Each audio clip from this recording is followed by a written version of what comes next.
our typical spring weather is starting to manifest, where we're going to have cold front passages that are going to show increasing winds, low relative humidities, warm temperatures ahead of those frontal passages.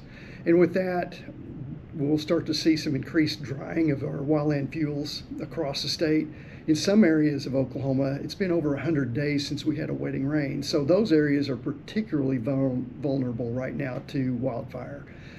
The rest of the state will start to dry out quickly under those conditions. So currently, we're looking at Friday as being one of those days that fire weather will be extreme, and we expect any fire that starts on that day to be extremely difficult to control and potentially show large growth very quickly.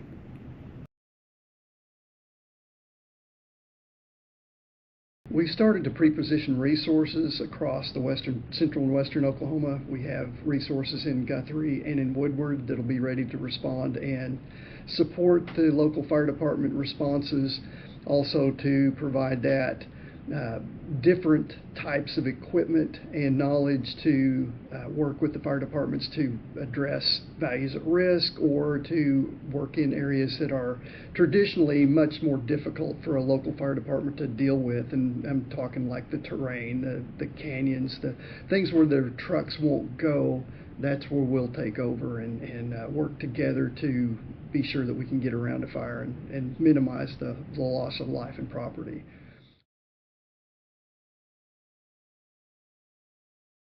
We've ordered some scooper aircraft that we'll have pre-positioned here in western Oklahoma, and then also some aerial supervision type aircraft that will provide oversight for those suppression aircraft, in addition to managing other aircraft in the area, providing also eyes in the sky for the ground resources to let them know what fire behavior looks like, values at risk, where the fire's going.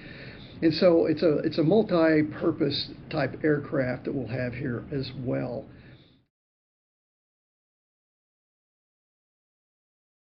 If you see smoke, please stay clear of that, because we might have dispatched firefighting aircraft there that could potentially cause a problem with you in the area.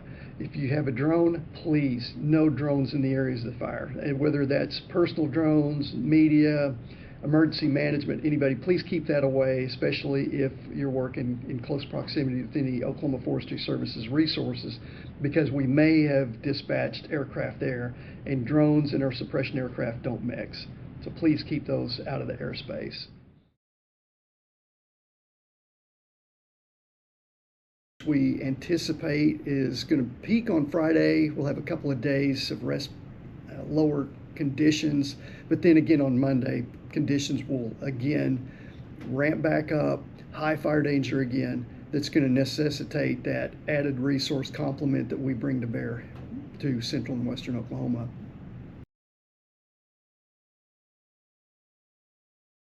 Typically, with the moisture that we had here in the state, it would seem like a good time to be doing outdoor burning.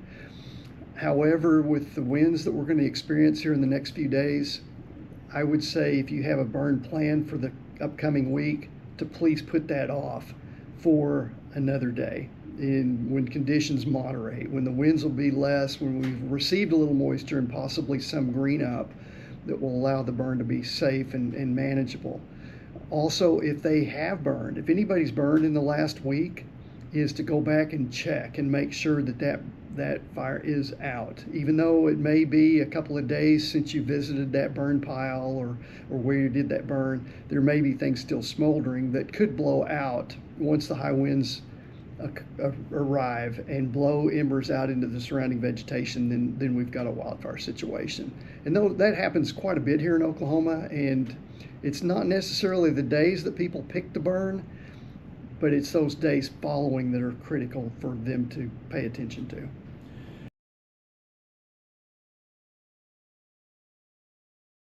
Clean up around their home. Look at how is the home vulnerable for an approaching wildfire. Pay attention to things like fuel buildup, like leaves under a deck or up against the house, or if your grass is still high from last summer, get that mown down. Don't have your firewood stacked up next to the house. Look for things that can ignite and then spread that fire to the structure. Also, keep vegetation cleared back at least 30 feet, short, cut the grass, clear things out to give the firefighters defensible space if they have to come and protect your home from approaching wildfire.